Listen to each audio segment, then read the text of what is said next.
大家好，我係嚟自中華基督教會協和小學嘅6年級學生林子瑤。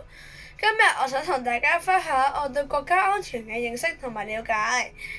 我哋嘅祖國為咗保護我哋免受到任何威脅，所以制定咗一系列嘅國安法例。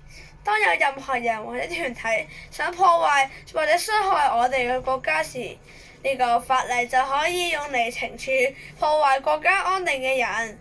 而家我所學習到嘅雖然唔多，但係我一路成長，我會一路努力學習，將來一定可以成為一個為國家出一分力、保護國家嘅一份子。因為而家大家都喺度努力，先至有安全穩定嘅國家，我先至可以放心咁樣去學習，同屋企人開開心心咁樣生活。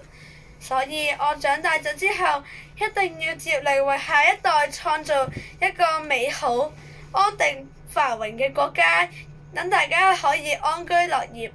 最後，香港係中國不可分割嘅一部分，維護國家安全係每個香港人嘅責任。